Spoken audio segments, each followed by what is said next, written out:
Good evening. 367 known wildfires continue burning across the state. And if you've stepped outside, you've noticed the smoke in the air causing bad air quality for our region. The National Weather Service is saying the air quality is now considered unhealthy for Kern County residents, stressing folks should stay indoors if they can. 23 ABC spoke with Anthony Presto with the San Joaquin Valley Air Pollution Control District. He tells us the multiple fires that are currently blazing throughout the state are sending smoke and impacting all 8 counties of the San Joaquin Valley. He says it's important to reduce outdoor activity when particulate matter is at level 4 or level 5 and considered unhealthy.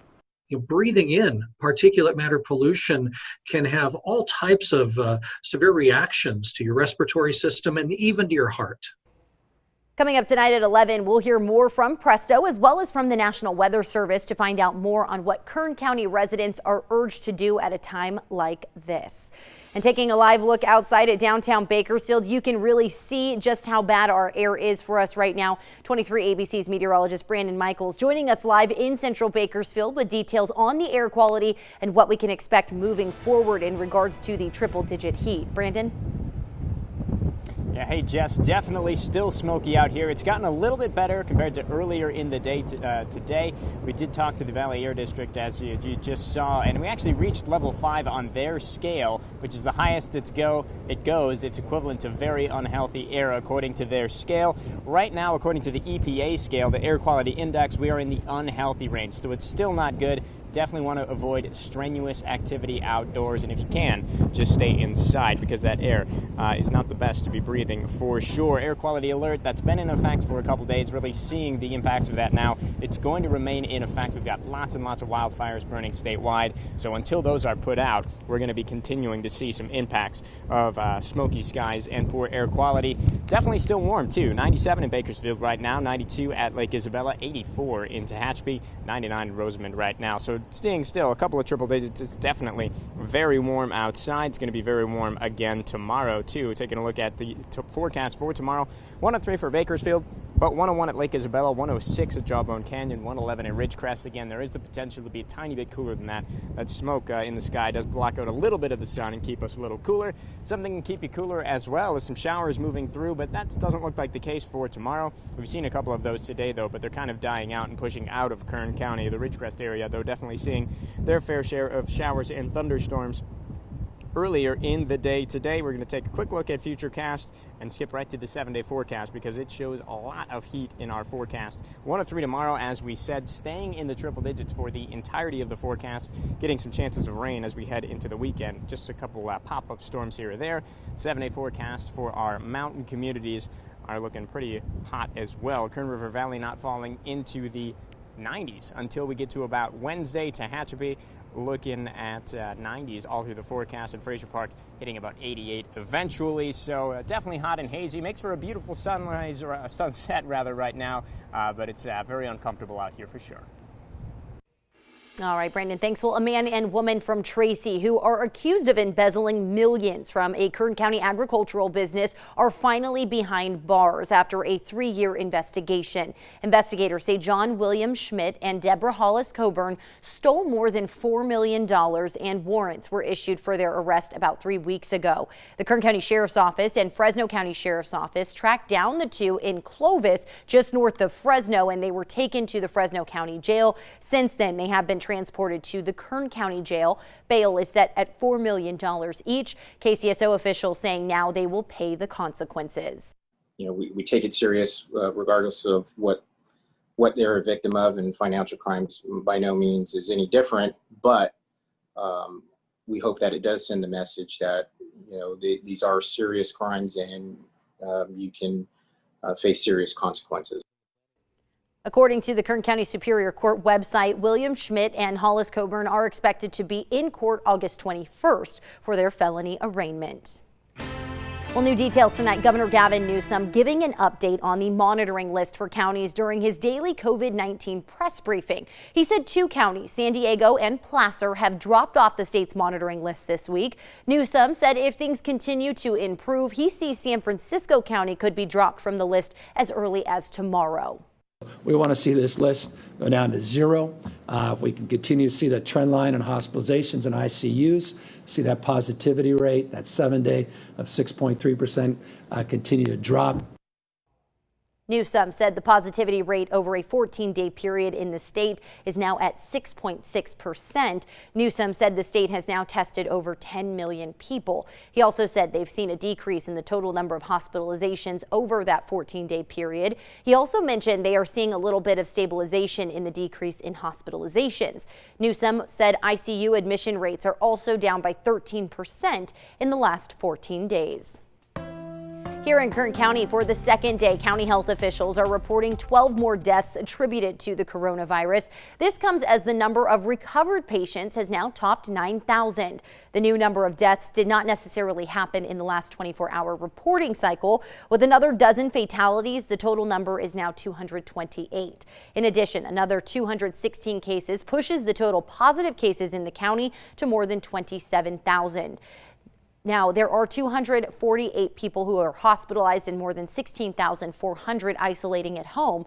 For a full breakdown, you can head to our website, turnto23.com. A Tehachapi salon owner says she's lost thousands of dollars after being forced to move her services outside because of COVID-19 guidelines.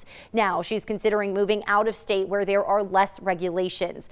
Crystal Holder has been a cosmetologist for more than 30 years, and she believes outdoor services are not feasible for her industry. Adding with high winds and heat in Tehachapi, it's a hard sell to her clients. She says she was taking every precaution when she was still operating inside, but she also says her industry specializes in sanitation and customers should still feel safe making appointments.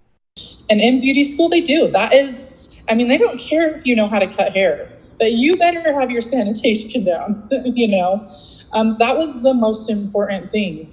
And so we were always sanitizing scissors in between everything. We're sanitizing, our seats. And now, I mean, we went even above and we were wiping down our door handles after each client. We were, going in after our clients and wiping the bathroom down, and just like little things, like we were going above and beyond. And so this just feels so unfair.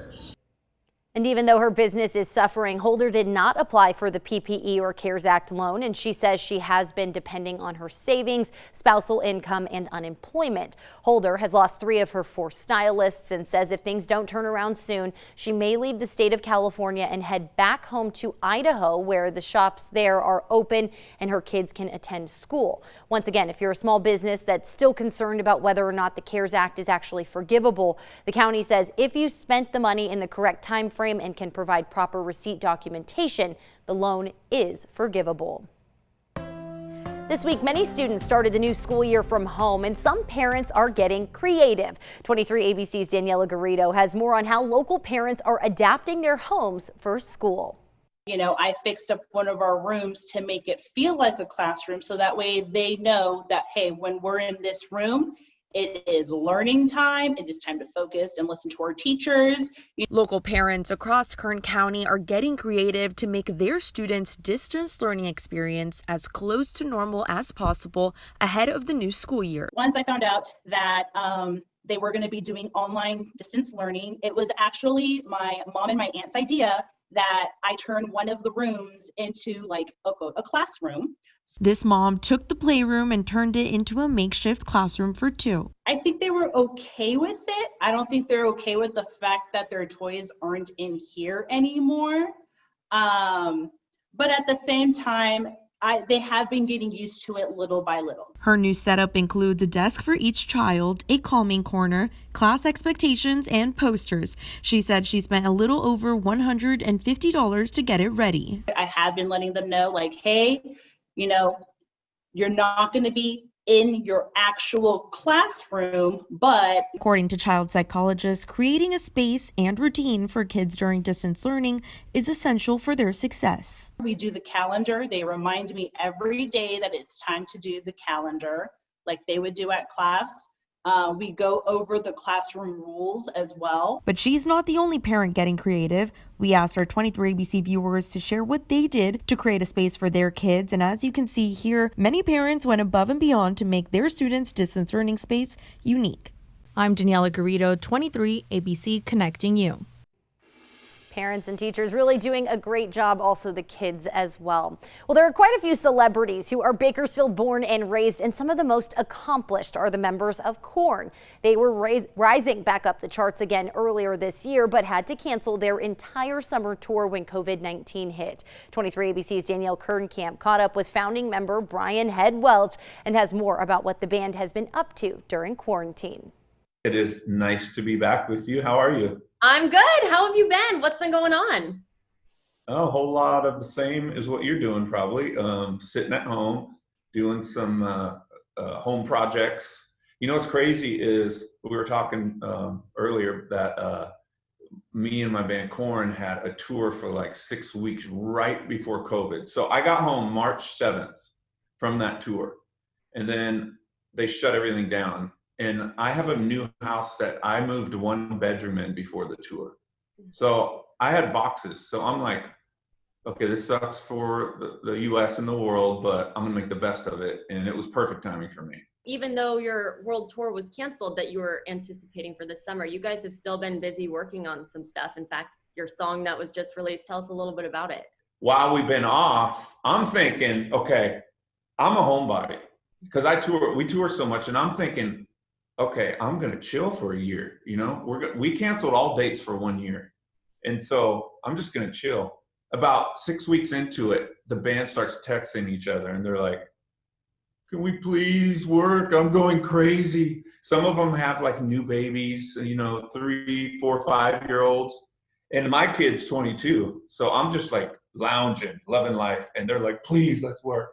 So we go and we get together and we start finishing this song, Devil Went Down to Georgia, for the late, great Charlie Daniels Band. That was a piece of our childhood, you know, and it crossed genres, that song, and it got played on like pop radio, got played on country, and just all kinds of different fans of music loved that song because it was a story, and had little rock elements and country violins and just a great story, and it was very dramatic. So we want to honor him, and we actually recorded it last year, and we put out a record called The Nothing, and it didn't really fit on that record because it's so personal with Jonathan's lyrics, that record, and so Charlie Daniels' song was more of a fun thing, and so I think it was meant to be because we held on to it, and he passed, and we got to honor him with that. And every bit of money that comes in for that song goes to a charity that my daughter, a school that she got healed up by attending the last years, and she's working there now, but it's called Awakening Youth, and they help hundreds of kids, but they want to help thousands, and so we gave all the proceeds to them. Do you know how much money you guys have raised so far? Oh, it's thousands already. So every cent is going to help them. You know, we're not getting anything, and it's on Bandcamp, and it's like a donation of $2 or more, whatever you want to give. Do you guys have any other projects in the works right now? Just whether it's a song or rescheduling the tour, what are you guys working on now? You know, we can't get together like we used to be able to, and so we're trying to be safe and healthy. A lot of us, you know, I think all of us have people in our family that are at risk, you know, and so it's just we got to be safe, you know, we got to be safe and healthy, and so we're talking every couple of weeks about what we're going to do, but we're hoping to just transfer all of the dates that we did this year that got canceled, and we're trying to transfer them over to next year. God willing, we can play concerts in big venues next year. I'm Danielle Kernkamp, 23 ABC, Connecting You. And be sure to join us tomorrow morning at 6 a.m. for part 2 of that interview. We're talking about keeping up with your mental health while in quarantine, and Brian Welch's new spa here in Bakersfield, and of course the inspiration behind it. The state under a flex alert again today, but it started a little earlier. Californians were asked to conserve electricity beginning at 2 p.m. running through 9 p.m. There were no rolling blackouts Tuesday, and Cal ISO announced they are not expecting any outages tonight. However, Cal ISO is still recommending that you conserve energy. It's been suggested that energy-saving tips like setting your thermostat to 78 degrees during peak times and refraining from using major appliances can help. Taking a live look outside at downtown Bakersfield, you can just barely see the sun trying to set there because of all of the haze. 23 ABC's meteorologist Brandon Michaels joining us live in central Bakersfield with details on the air quality and, of course, our forecast ahead. Hey, Brandon. Hey, Jess. Yeah, beautiful sunset here tonight. Unfortunately, it's due to all that smoke that remains in the sky. Still looking at unhealthy air quality per the EPA. And again, earlier in the day for the Valley Air District, we hit the very unhealthy range. Take a look at the 7-day forecast, though. We're looking at very hot weather. Hazy again tomorrow, 103, 102 by Friday. By the weekend, we get a couple of little chances for some showers and thunderstorms developing again. 105 Tuesday and into Wednesday, and we'll take another quick look at the valley forecast for the mountains. Rather, we're looking at temperatures mainly in the triple digits for the Kern River Valley, and for Tehachapi and Fraser Park, we're looking at temperatures that are going to be staying in the 90s. All right, and that's going to do it for us on this special edition of 23 ABC News at 7. We hope to see you back here tonight for 23 ABC News at 11.